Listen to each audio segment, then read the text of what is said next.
What is up, Honey Badger Nation? This is John Kitchens, and welcome to episode 183 of Expert Mentors Live. Got my man, Mr. Joel Hollo, representing the west side of the 216. What's good, brother? Almost the south side of the 216 now. Dude, episode 183, it's my favorite number, so you're in luck.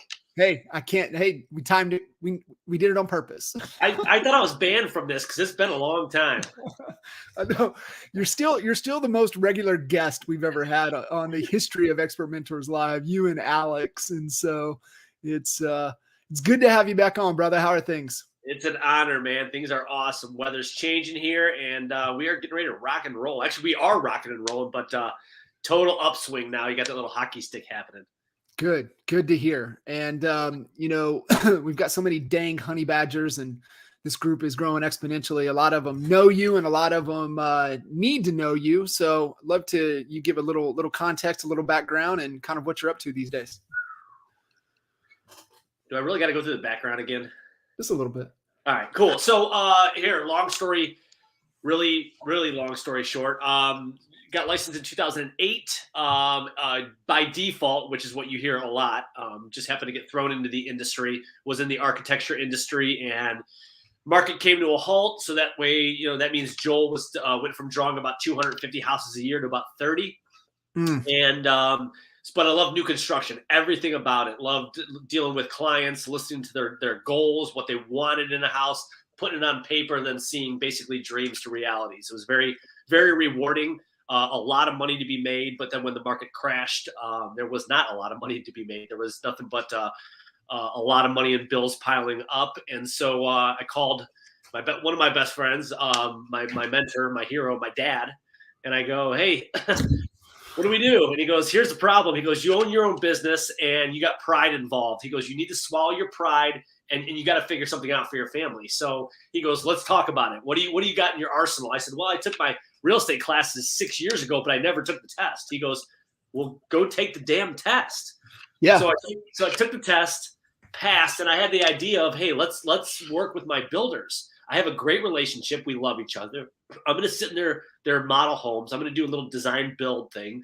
And so I design the house, I make money. I sell the house, I make money. There was one problem. Nobody, when the market crashed, was building. And I mean, nobody. I had, like I said, if my business was down 80-some%, that means builders who were selling 5 to 10 houses a year, they were down 80%. So on paper, I looked like probably the number one agent in my area as far as like average sales price, the amount of listings that I had. But in my bank account, it was not that way, just because I held 200 listings based on vacant land and model homes and spec homes and ghost listings. Nothing was selling. And so, I liked it that everybody, they saw my sign when they drove by. They all knew who Joel was. But once again, it was not pretty behind the scenes. And then I got, I had the infamous lunch with Al Stasek. So Al and Al did the drop close of, "Hey, what are you doing? Are you happy with where you're at in your business?" And I'm like, "Hell no, man. I'm changing brokerages." He goes, give me 15 minutes, man. Just swing by my office," which 15 minutes to Al meant a 6-pack waiting there on the coffee table. Right. And so he goes, "Check out these leads. Check out the CRM. Check out our follow-up system. Check out our ISAs. Check out this. Check out. And I was like, and it was plugged all the holes in my business. So just joined Al's team and quickly became. I was never his top agent. It kills me to say that, but I was one of his top agents, and definitely became probably his top listing agent. Really took the NAEA, the listing presentation Man, I'll tell you what, it was a game changer for me. Just the systems and processes that you and everything that you guys created, implementing that in the business, and that's when it helped me too. And moved up into a leadership position, and eventually business partners with Al. And more recently, kind of broke off and started another team here in the Cleveland area, and that's where we're at, man. And that's kind of why we're here, is talk about some of the specialties. Our area of what I consider our expertise, which is kind of lead generation, lead conversion, and even increasing listing inventory lately.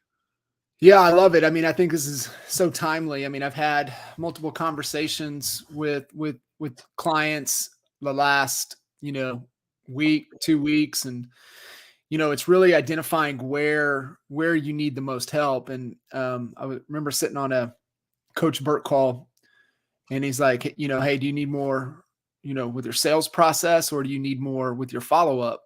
And he was just kind of smirking. I knew my answer. And the gentleman that was kind of pulling the survey on the live call said, man, overwhelmingly for follow-up. And Coach Burt kind of stepped back and he said, you realize that that's not your biggest problem. He said, all of your biggest problem is that you don't have enough leads. And it's just, it's such a great reminder, within the real estate space, there's very, very few that have the lead generation down, and, they're second guessing it. And, I believe you've got to have 5 to 7 different, oil wells pumping for you to really balance out your business if you want to continue to grow. And so, really looking at our topic today, which I love, is really around, generating more opportunities, converting those opportunities specifically around the listing side. So I'm really excited. Hopefully, you guys tuning in have your notepad and pen handy, not multitasking, cruising down the road, but really listening to what Joel is going to be able to give us some insight on, kind of what's going on and what's working.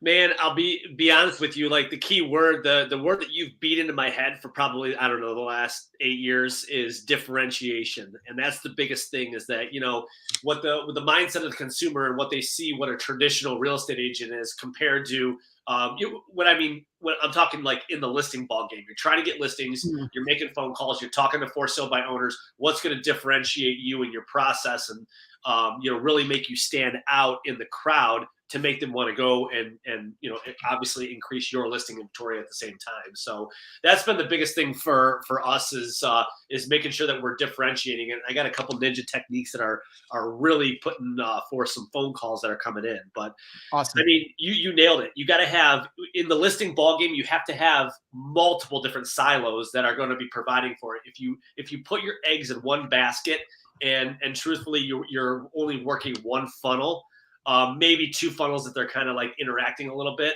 it will work. And I'm not trying to like burst anybody's bubble, but you really got to dabble in a lot of the areas that most agents don't want to do it. You got to be hitting the for sale by owner market, even though the for sale by owners understand that they're going to sell their house no matter what in this market, probably for close to top dollar. But what's the differentiating factor is when numbers that NAR has came out with, when you actually act like, or that you're the expert in the area, and that the average for sale by owner left $58,000 on the table based on average sales price. So the average real estate agent, I believe the number was 338,000 was the average sales price for the average real estate agent, and the average for sale by owner sold for 272,000, I believe. Okay. So, knowing those statistics and at least letting them know, like, what is the goal? The goal for us is to work together, is to get you top dollar in your pocket, even after commissions are paid, And so when you talk to them on that level, they feel that at that point you might have their best interest in mind, which is a differentiating factor. But people throw for sale by owners on the side because it's the easy thing to do by saying, oh, you know what? They're going to sell anyways. They're not interested in listing with me. Well, you know what? The amount of agents that were calling for sale by owners back in the day was a decent amount. It wasn't. Sure. I shouldn't even say a decent amount. I mean, it was the hardcore agents. Well, now it's nobody. I don't know of many people at all that are calling for sale by owners before using the sleazy, you acting like a clown saying, I got a buyer for your home when you really don't. You know? Yeah, absolutely. I mean, you look at, especially in trying to evaluate within your business, cash conversion cycles, and it's all about making the cash register ring faster and more often. And so you've got to look at, okay, well, what are the opportunities that are closest to making our cash register ring? And, there's so many things we can do in video, and we know those things are important. They're damn sure sexier. However, there's a cash conversion cycle on it. And you're going to put the time, energy, effort. There's a cost, there's resources, and there's just some filters that you've got to run through from a hierarchy standpoint of, okay, hey, lowest cost, easiest to implement, fastest return, to a little bit less to a high cost, high conversion, high time frame to return. It's going to be a bigger investment, but yet it all builds and works together. And you look at, and people forget the work it takes to get in to build a brand.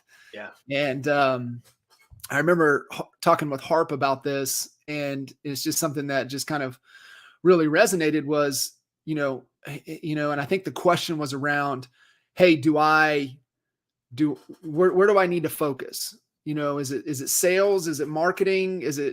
I'm like, it's sales and marketing. And you have to understand that marketing's responsibility is to provide opportunities for sales to turn into cash. Yeah. But however, what is marketing doing to help drive sales overnight, but also look at how are we building our brand over time? And, I look at somebody, being out in, out spending the weekend with Blake Sloan in Myrtle Beach. Over time, he's built this behemoth of a monster of mindshare within Myrtle Beach. Yeah. I mean, he's got billboards, he's on radio shows, but there's like little things that they're missing that when they implement will just be even more critical. But, to their growth and their dominance and, continuing to be the behemoth in the market. But it's like understanding is like, man, in what was my whole point, like billboards, we believe in billboards. We dominated our market with billboards. Yeah. Like you look at Jeff Cook, you look at the behemoths out there that have been staying consistent with it. They dominate it. And then you just see like other agents as you're driving by. And I'm like, that's terrible. Like they missed everything on that billboard. Yeah. What are they doing? So they don't get the return. They don't understand the principle behind it, but it has to start down. Are you doing the activities to drive your sales, but then also focused on building your brand over time? And as you kind of unpack these leads, lead conversions, these lead strategies, understand that they all compound on top of each other. You're going to get one result by doing one. You're going to get another when you do two. You're going to get another when you do three. And it becomes that force multiplier effect within the market that it soon becomes, hey, who do we need to thank for sending your way? Like, I don't know, man. I just see you everywhere. I see your signs everywhere. I see you I hear you I see you on social media. I see your billboards. I see your signs in yards. When you get to that point, you got it.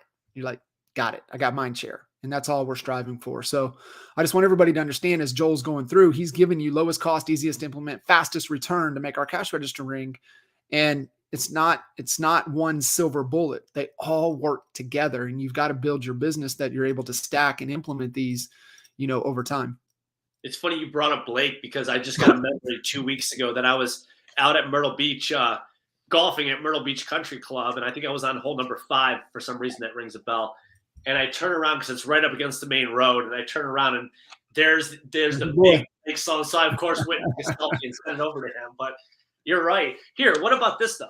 So, right, that's billboard. We're talking big branding. How about a mini billboard such as a postcard? How many people are sending out just listed, just solds? Yeah. But here's the deal. They're missing the boat. Nothing's going to happen on a just listed or just sold postcard because what most agents do out there is, hey, just sold this one for over asking price. No shit. Congratulations is basically what someone's thinking. Give me a call if you want to do it. They ain't going to call you.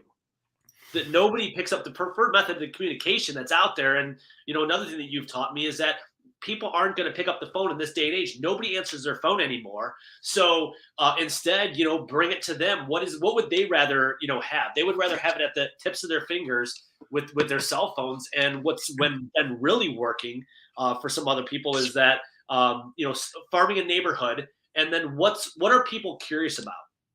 Put yourself in their position. They're curious about what they could potentially get above market value for their home. Mm-hmm. One of the top Google searches in the real estate industry right now is how much above market value could I sell my home for? Why aren't more people targeting that? Obviously, they don't know that information. Maybe they do now, but that's what you need to be targeting is like farm a neighborhood, put a QR code on there and say, hey, are you curious of what your home could potentially sell for above market value? Scan this right here. We get to capture their information, and then it goes to an awesome video. And the video it's not a generic video because it's designed for that specific neighborhood. But basically, to be honest with you, I wish I could steal this idea myself. I got it from Lindsay, from my girlfriend. And she farms neighborhoods and does this. And it's a great video that basically says, hey, congratulations. If you're watching this video, you scan my QR code. And let's talk a little bit about Lexington Ridge subdivision. So here's exactly what we're seeing. And she does a screen share. It's a beautiful 3-minute video. It was her talking at first. Then it goes to a screen share where she pulls up some homes, says, here's what the last homes, here's price per square foot. Congratulations. And then she pushes them on to the next thing. So now that is interactive. That is she's capturing information obviously on them. She knows whether it's working or not, and it's geared towards what the consumer wants, which is how am I going to sell my house for over market value? They care about that, and I think too, you also have to understand they're kind of concerned about other things as well. So if you don't know, just ask. Survey is the best way to generate kind of give some real world feedback on what's going on. So if you've got a large database, survey them. Yep. Survey them all the time. It creates engagement, right? And that's really what we're looking for as we grow and build our database, is that we create engagement. So yeah, you're right. I mean, give them join the conversation in their head. What are they thinking about? That's where we're trying to meet them. We're trying to meet them where they're at. Yeah, and I'm not throwing anybody, I'm not discarding the fact that just listed, just sold. I do think that they work, but I think the message should never be give me a call. There's obviously got to be that call to action that we always talk about, but what we see that it's working, that a lot of people are doing it, is like, hey, yes, we sold this house over asking price, but are you curious at what we could, get for you above market value? Go here. And that's what's generating some more interest rather than calls. Nobody's calling. Got it. All right. So what are some more seller lead gen strategies that people need to be looking at, seriously looking to implement into their business if they're not already doing it? So it honestly, doing some neighborhood dialing and circle dialing. Not many people want to see that. Back in the day when we started this, when the market was coming out of the crash, there was a very low return on, it was a long-term return on your investment. We were like invested for 12 to 18 months in the whole neighborhood dialing. What I see that's working is that when you're doing it around a just listed or just sold, it's actually working a lot better than it was way back in the day. Back in the day, it was a very balanced market. People were not getting above market value. They would list a house. They would negotiate 10%, 7 to 10% off of it. That's actually what I was told when I got into the industry, is if you got a listing and the offer price was within 7% of asking price, that's a really good offer. So now we get 13 offers. One of them comes in at asking price and we're pissed. Like, what the hell is this? Yeah. So it's almost like asking price is starting price now. But here, doing neighborhood circle dialing, but doing it for a specific reason. Hey, this is Joel with eXp Realty. I'm a local real estate expert, and the reason for my call, I'm not sure if you saw the sign that just went up in the yard over there at 123 Main Street. The reason for my call is that listing is actually generating a lot of buyers that's shown super strong interest in this neighborhood. It wasn't a fit for them, but they do, and they are willing to pay over market value for this neighborhood. Have you thought about potentially selling your home before? The market's unbelievable. So that's shaking the trees a little bit more. It goes back to that effort. It's like if you don't have the leads, yes, you got to pay for some of that data. You got to create your own at that point, and be proactive about it. You always taught me the silver bullet is effort. When it does boil down to it, yes, you got to have the data up front. But if you do have that data, that effort's got to be there. And that's just a silo. So like the silos that I really look at is the circle to neighborhood dialing.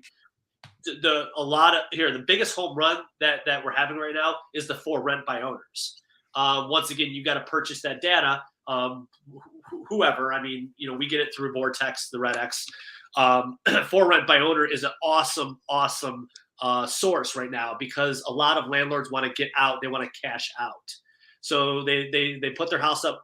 They put their double, their triplex or their house up for rent. You give them a call. It is a hybrid neighborhood dial. It's basically like, hey, this is Joel with eXp Realty. I saw your rental over there on Franklin Boulevard, the duplex. I'm calling. I don't have a client that's looking to rent it. The reason for my calls is there was actually 4 in the area that have sold for $30,000 over market value. And I just want to see, have you thought about cashing out? The market is so hot. Having that legit conversation with them, those are sitting ducks right there is the landlords, because they're I shouldn't say this, but the assumption is they're injured, they're wounded because of what COVID did to the tenants. Is that you miss payments, no big deal. Everybody's gonna work together type situation. Landlords are burnt out. A lot of them are burnt out, and we see it in commercial and light commercial, and obviously in residential. But that's just another silo that you have right at your fingertips. Yes, there's an investment, but when you look at the long-term investment, and we're at $250 a month for Red X, and every area is different, but I have the whole package. So therefore, for $3,000 a year, if I sell one house, I more than make up. I'm doubling my investment, even in Cleveland, in my investment. Yeah, I think that you've got to, like you said, and we're really talking about lead gen, lead conversion strategies that differentiate you. And what you're looking for, it's the whole, if they zig, we zag. And we always get pushback on kind of our listing placemat presentation.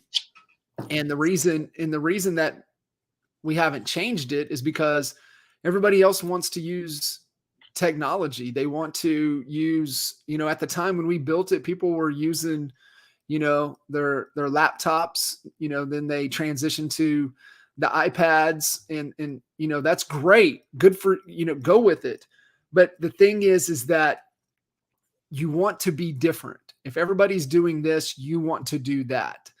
And it's just kind of who we've always been at our core. And it's one of the most powerful concepts that you can adopt. And it really, for us, it comes back looking outside of the industry for what works. Lesson from Jay Abraham, that if you just stay fixated on what everybody's doing in your industry, even the best of the best in your industry.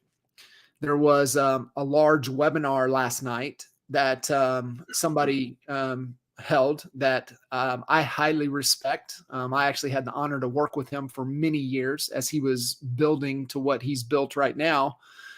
And had another gentleman tell me that he was on it. So it was really good, but it was everything we're talking about right here.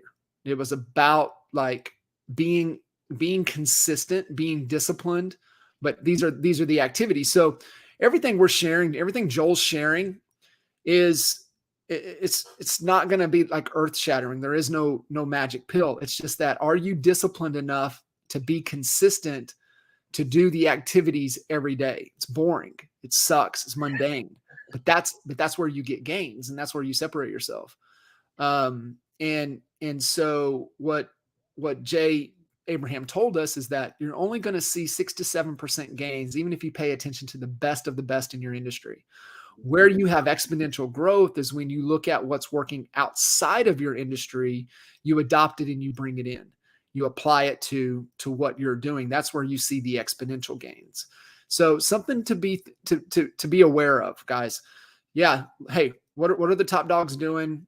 Okay, I see it, but what's working outside of the industry right now, and how can you model that R&D, how can you model that and implement it into your business? Because that's where you're going to see some significant gains. So be thinking about that as we're kind of talking through here. We want you to think differently.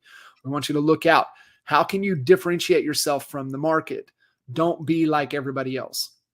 And I'll be honest with you, man, moment of transparency here. I mean, this is something that we talk about that I trained on or trained for, with agents and I coached agents based on a lot of this stuff, and it works. And I did it because I knew it worked.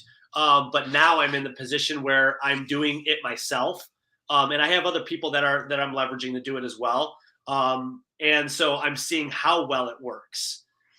So it's a little bit different. So I'm in the trenches, basically, is what I'm saying, doing this stuff. And so I see in this market what's converting. And so the numbers they're amazing.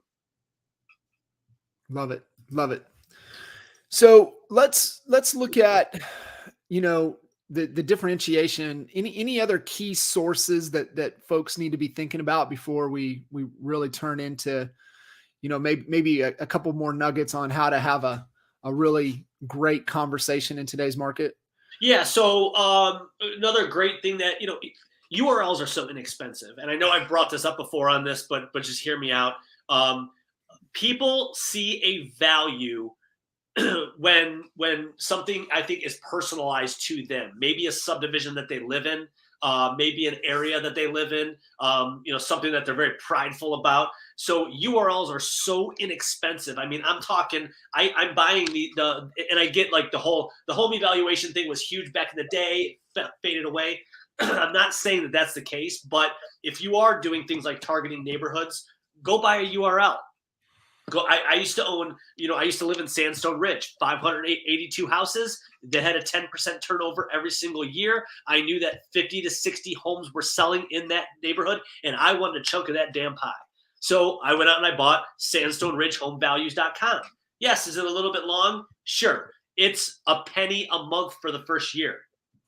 Okay? So, something along those lines, I want to say. And so we're doing more target marketing around our listings. The CRM that we have allows us to do property site listings. So I'm buying a ton of URLs right now, but they're cheap, $9 to $11 a year. It's a very small investment. And Mika, actually, one of our honey badgers, is, she went out, we were talking, and she lives in, I believe it's Rockdale County, Georgia, right outside of Atlanta. And she bought RockdaleHomeValues.com, put it on a damn billboard, and the leads started rolling in. So people saw a value of that because, I'm from freaking Rockdale. And so they started going to that. And then she started getting home evaluation leads. That's being so proactive. That's people reaching out before they're even thinking of reaching out to a real estate agent and saying, hey, I want to sell my house. So know your market. Know if you are going to target. Know what the turnover rate is. Don't be that person who you want that gated community that one house every 3 years goes up on the market just because you want that gated community. It's not going to be a good return on your investment. Get the higher or the decent turnover rate. Yes, even this market, and then go buy a URL and push people to it. Yeah, for sure. I mean, absolutely. I believe that's one of the key niches that you've got to be focused on. And I think there's multiple strategies around that. Obviously, I would exhaust anything and everything from Andrew Gadosh and the Neighborhood Mayor program to, how do you take that online to kind of what Jesse and Jackson are doing to, really be able to understand that niche. And then you bring in your sales effort with the circle prospecting inside of that neighborhood. So, I just gave a couple different scenarios there, but let's say, you're starting to build a presence in there, or even better yet, you don't have a presence in there yet, and you're really trying to break into a new market or break into a new area. How does that conversation need to really go? Well, and so this was something that we were challenged with right when, we meaning, Al and I, Al Stasek and I, when we joined EXP. I believe on record, we were the 12th and 13th agent in the state of Ohio. So, that was talk about a big parachute into the entire state. Who's EXP? Who is this? And so here's, I guess I'll use a little bit of a scripting way to kind of not necessarily not answer them, but to get around it. But one of the things that, I actually think I learned from Jordan Belfort is tailor your phone call, tailor that first initial intro to where they came in from. If you're being proactive and it's a lead then yes, you are going to have to identify yourself. This is Joe with eXp Realty, and just remember that. And I don't know who this is all going out to, but you're with the fastest growing real estate company in the whole damn world, and so that's what we bring to the table. I bring the 800-pound gorilla to that fight with me, and so if they ever say, "Hey, who? I've never even heard of you." Really? Yeah, we're actually the fastest growing real estate company in the whole entire world ever. Basically. So, you always bring that backbone with you to that. But if you're trying to establish, honestly, it's putting it out there. Like you said, I think you have to, put your name out there get it out there on social media. You're going to have to do a little bit of farming in neighborhoods, and everything's going to be organic, word of mouth, and, get yourself out there. Yeah, I absolutely. And, just remember it's okay to say that if they ask you that question, but at the end of the day, the consumer, the potential client, they don't give a shit. They don't care. They don't care.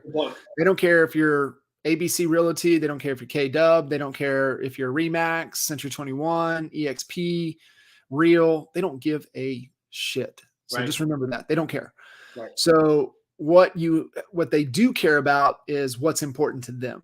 Yeah. And so we have to make sure that our conversation in today's market is really, establishing kind of quickly establishing your authority, and then being able to, dive into what it is to uncover if it's important to them. Yep. And so if you don't know, I'll go back to what I said earlier. If you don't know, survey your database. And it's as simple as, hey, as a homeowner, what are you most concerned about in today's market? ? You're trying to create engagement. You're trying to see what's going on there. So that allows you to have a better conversation around really what the issue is. And, there's people that live and die by scripts. I get it. I think it's really important. I think it's understanding what to say. But at the end of the day, you just want to have a conversation. And I really think, and, this is Alex, Alex earlier on with Expert Mentors, and just chatting with him earlier this year, his whole team, their whole thing is focused on conversations. That's their key metric. Bingo. Is that they're just focused on conversations. How many conversations do we need to have to be able to get an appointment? And how many conversations are we committed to have every day? And that's really what it boils down to. And really just getting into that point. And I think it's great. I think have some scripts, but I think it's just like anything, man. You're just going to have more conversations, and you're going to fall flat on your face. But the more conversations you have, the more wins you're going to get, and the more confidence you're going to have. So I think it's super important. Before kind of moving forward a little bit, if you're a brand new agent, right? Yes, sir. Brand new, don't have a database. And we had the same question yesterday. And what would you do? Limited budget, brand new agent, no database, brand into a market. What would you do if you had to get a listing this week? What would you do? Well, I mean, if you had to get a listing, if you had to get a listing this week, man, you don't want to hear this. Honestly, I would keep the money that I had, and I would go on to Zillow. I would find all the for sale by owners, and I would just call them all. It's free. These are people that are raising their hand, and I know you say you're absolutely right about the scripting. I used to slay for sale by owners back in the day, so it's easy for me to say that kind of stuff. And it was all from Jay Kinder's for sale by owner training. It was absolutely amazing. But yeah, I would call for sale by owners, and I would basically let them know that, this is the reason for my calls. I do not have a buyer. I have buyers that show an interest in your neighborhood, but here's the deal. I want to come take a look at your home, and if I could show you a way that could potentially put more money in your pocket, would you be open to hearing that? And it's everything's a numbers game, so I would put myself out there and know that even at a brand new agent, you're going to make 10 phone calls. You're going to talk to 10 people. Like you said, you're going to have 10 conversations, and, you're bound to get in a couple of the doors. just by having that simple script right there. And yes, is it more in depth than that? But you're going to get better. So it's a long-term thing. But truthfully, I would be making Facebook posts. That's the other thing too, is that when you rally the troops, a lot of people don't realize this, but people that are in your circle want to see you win. And so if you come to them and say, hey, listen, here's, I got a goal by the end of the week is to get a listing. If you know anybody that's thinking of selling their house, please, please, please push them to me. You don't have to beg like that, but put it out there to your people, man. Let the haters hate. They ain't going to give you business anyways. And then the people that love you want to see you succeed. 100%. I mean, I think it's all the ground and pound strategies. I love that one, being able to go in, find those for sale by owners, hustle. I'll never forget Kinder lost a bet with our bookkeeper. Whatever we were talking about, where listings and stuff. And she had said, well, why aren't we attacking the for sale by owners? And he goes, because there ain't no damn for sale by owners in the market. And she goes, I'll bet you that there's over 100 for sale by owners in this market. And he's like, no, there's no way. So keep in mind, right? There's about 35 to 40,000 rooftops in Lawton, Comanche County. And at the time, and that there was only about 25 to 2,900 total transactions each year. And he was like, and it's a balanced market. And he's like, there is no way that there's 100 in there. And she goes, I bet you there is. He goes, I bet you there's $1,000 that there's not, that you can't find 100. She said, bet. So she went out over the weekend, comes back on Monday morning, slams the list on his desk of over 100 for sale by owners, that with the address and phone number, just because she drove around. Pay up, sucker. Bad thing you made it with your bookkeeper. She's going to get paid that bet, right? So that's the whole point, is like, they're there, they're low cost, go get them. The other thing is that, how can you grab a hold of the data? Could you get a neighborhood that you want to focus on data for $100? What could you get? Maybe you have to spend a little bit more, and then you just start calling in the neighborhood. Just start calling in there. That's one other strategy. You see something that goes for sale, push and market that property. If you're at EXP, you're already paying $85 a month. You have KV Core. Find somebody's listing that's sold and market it. Yeah. Or somebody's listing that they have, market it. Yep. Create some opportunities. And so, it's the whole gun against head theory. Like, if you had a gun against your head and you had to get a listing this week, how would you do it? And people just aren't challenging themselves to think that way. And so, when you step back and you're like, man, we just have no deals. It's like, well, are you focused on the activities that drive deals? Like, if you had to get an appointment today, how would you do it? And a lot of people just don't push through with that. They want to call it a day, and they want to, go into that circular victim mentality, and they're not staying focused on the things within their control. So those are, a couple ground and pound, low cost, no cost, strategies to get it. But then it comes down to your mindset. If you had to get it, how would you get it? And it doesn't matter. You do the work to go get it. That's the big thing. How many for sale by owner signs do people drive by? And what if you stopped at every single one of those, knocks on the door, and say, hey, I'm a local real estate expert. I was just showing some homes to a specific buyer. I didn't even know about this home. Would you mind if I come take a look at, or do you have any information on this? You got your foot in the door. Why not do that? And I learned that actually early on. Dan Walters, who I bring up all the time, and very well. I was talking with Dan on the phone, and he goes, hang on, I got to call you back. I'm pulling into a for sale by owner. I'm going to knock on their door. And he did. You're like, what? But it's like, that's what it is. It's all about timing. So you got to understand, yes, for sale by owners are for sale by owners for a reason, but there is a time when they will go and choose a real estate agent, and you just want to be the last agent that they talk to. Yeah, 100%. The one thing to what we're kind of leading into, and this is the problem I see with most real estate agents, is that they're so damn reactive. They're just reactive to the day. They're not intentional. They're not proactive. So what do you do? And even the people you work with, because I think it's a constant reminder. What are you doing daily to stay proactive versus reactive. Well, it's that whole, you're exactly right. The analogy that I see a lot of those little stick figures, and there's two desks side by side, and the one real estate, the one agent's got the elbow on the desk with the phone on their ear, and the other one's got their feet up on the desk, and they're sitting here like this. It's like you have to get at it, but it's having a consistent commitment in your schedule.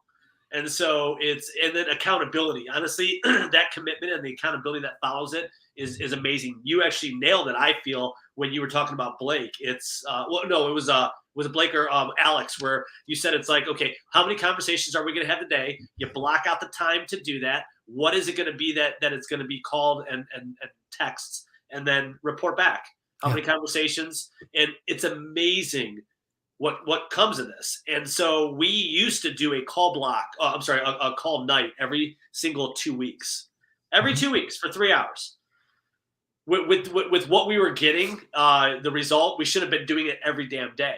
Okay, and that was as a big company. And so it would be, okay, well, we made 550 dials this evening.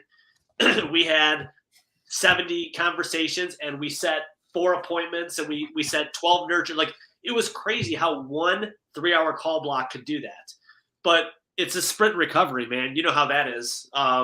It's not burning yourself out. Don't set aside 3 hours and think you're going to call for 3 hours. What I found is it's, a good 45 minutes to an hour call block, break, good 45 minutes to an hour call block, break, good 45 minutes to a call block, break. But then you're using all areas of methods of communication. So you're calling, you're texting, you're emailing, you're sending videos. Honestly, you're sending Facebook messages if you find the people on there because of our awesome CRMs right now. But then you're doing it again and again and again. They're touches. That's, people want to be touched now. They don't want to be called. Okay, most of them. So the statistics are this: 63% of people in all age groups. Okay, they did 35 to 45, 45 to 55, 55, 65, and 65 and older. 63% of people would rather be communicated with via text when dealing with real estate sales than anything else. Yet nobody texts anymore, like to prospects. You text your buddy, I text you, but I ain't gonna text a client. What the hell? Yeah, lead into that, man, because I know you're really adamant about all the ways to touch and connect with people, and kind of have a rule of thumb of the cadence. How many times and when. I think this will be huge. Just really the methods of communication. And here's the thing, what Joel's going to talk about is that we're just trying to find their preferred method of communication. Everybody has one. Everybody has a preferred method of communication. Just because you like to talk on the phone doesn't mean that person likes to talk on the phone. Just because you like to text doesn't mean that person likes to text. So you're looking for their preferred method of how they choose to communicate, but it takes so many of the ways. So kind of share your philosophy and the touches and cadence around engaging, connecting, and communicating with potential clients. Yeah. So this goes back to a conversation I had with Wally a long time ago, and Wally's like, "There's no such thing as shitty leads, right? There's shitty effort behind that." And that's what it all boils down to, is that, yes, a lead. What is a lead? A lead is a chunk of data that comes in. Okay. Now, how accurate that is, I get that's a variable in the situation. So when you get a lead that says Mickey Mouse 1 2 3 4 5 6 7 8 9, and then whatever, go screw yourself at gmail.com, I get it. That does happen in there. Or we're banking on the fact too that maybe at least one, the cell phone or the email is going to be correct information on there. And this was so we actually would give 60 leads out to a brand new agent that would come into the company. And we got this idea from a group that did heavy lead generation.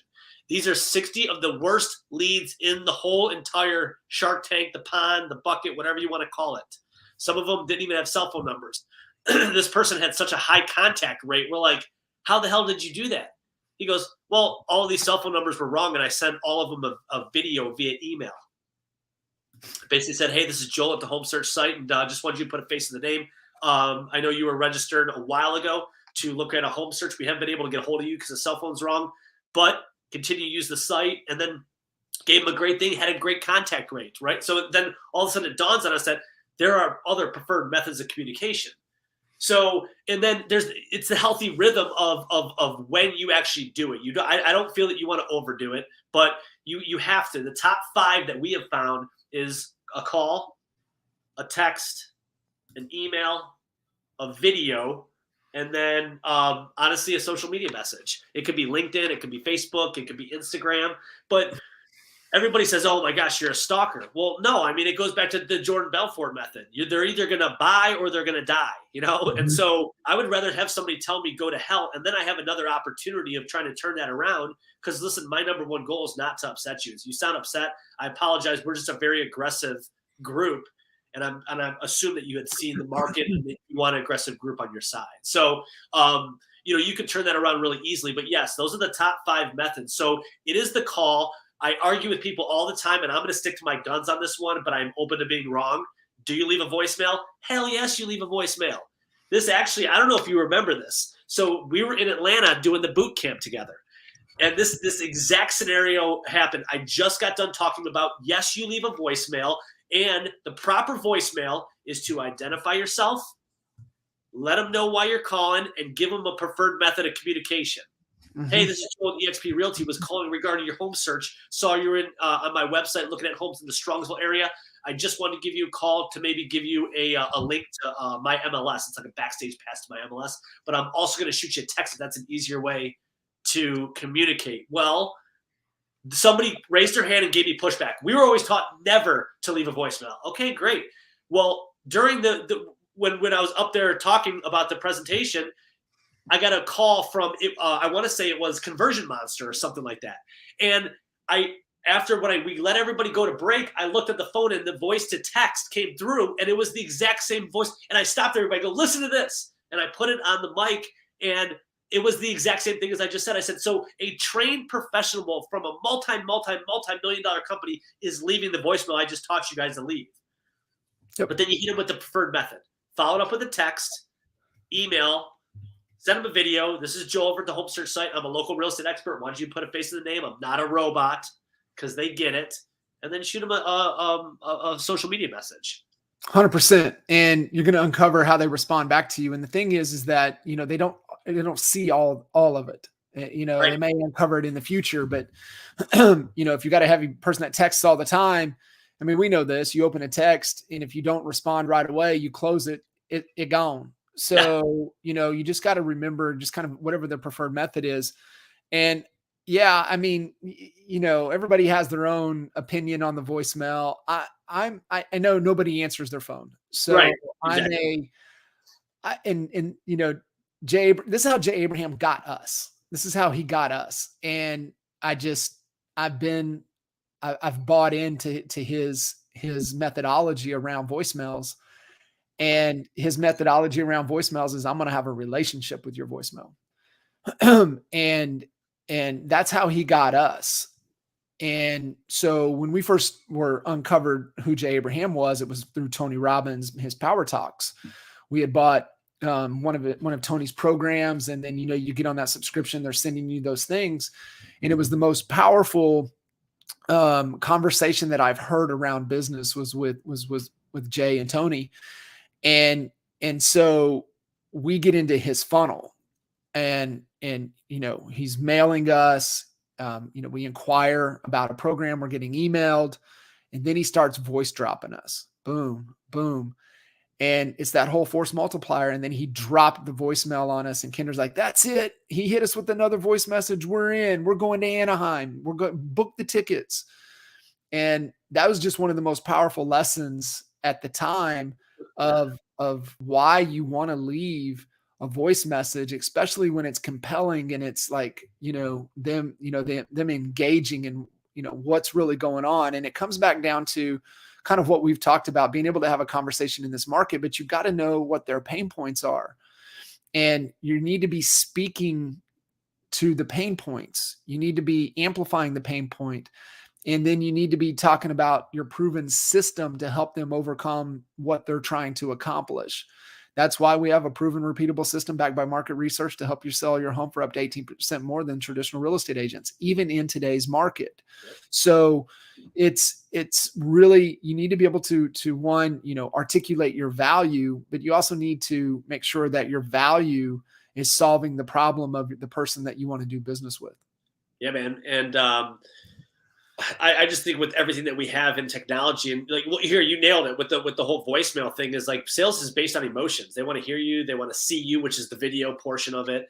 But we also have to be that last agent that they hear from in order to do business with them, because there will be that other person that comes along anyways. But yeah, I mean, you get voice to text, like I just said, so it comes over via text. But then imagine getting this after I've already reached out, because you kind of brought this up, like what's the golden number to how many times do you have to touch somebody? The national average of people that are doing this methods is 11 times. It's 11 touches. There you go. So, and what's the average agent touching an opportunity right now?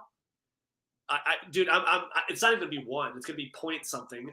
I'm being negative Nancy, but I'm just saying, like, I've seen it. I've seen the lead generation world out there, and I'm telling you guys, even if you just put 5 attempts on every opportunity, you're going to be 5 times more than what everybody else in your market's doing. It's like, dude, it's the least. I mean, it's effort. It's so frustrating. It's effort. Like, nobody wants to put in the effort.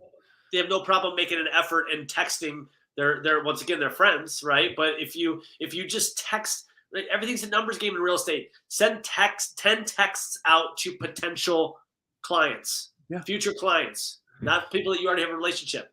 That's 50 a week. That's 200 a month. Do you think someone's going to come out of 200 damn texts? Yeah, but nobody wants 100%. To do it for some reason.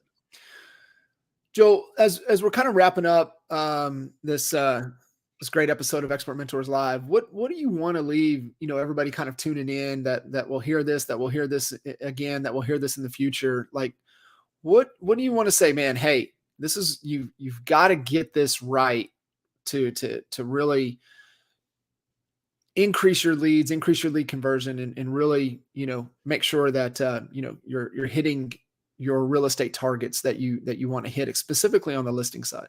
Well, and so I'm going to answer that 2 ways. You know me, I always talk in circles anyway. So I'm going to talk in another circle here, but I'm going to leave you also with a way that somebody's going to be able to make money, like right now. You're going to be able to set up appointments today. And this is for some people, which most of us have, is a bucket of leads.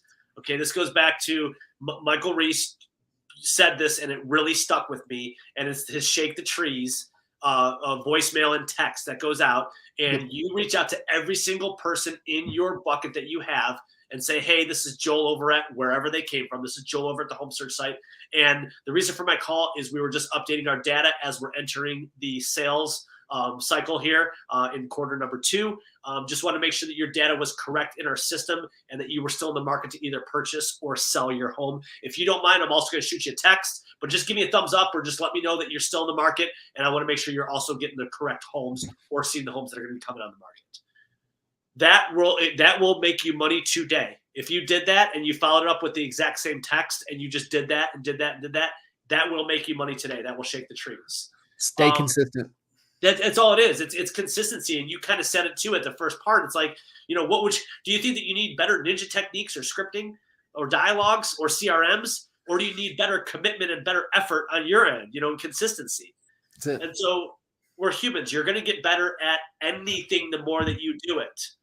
And so therefore just do it. Understand that it's a long-term, but commit to it and then track, have those conversations. But man, I would say come up baby steps.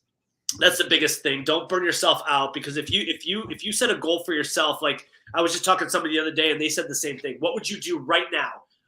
Truthfully, I could be wrong about these numbers, but hear me out. I would call 5 for sale by owners, 5 really old expireds, 5 neighborhood dials, have conversations, not dial. I apologize. Have conversations. 5 conversations, 5 conversations, 5 conversations. And that's small enough that you're not going to get beat up and you will see results. So do that.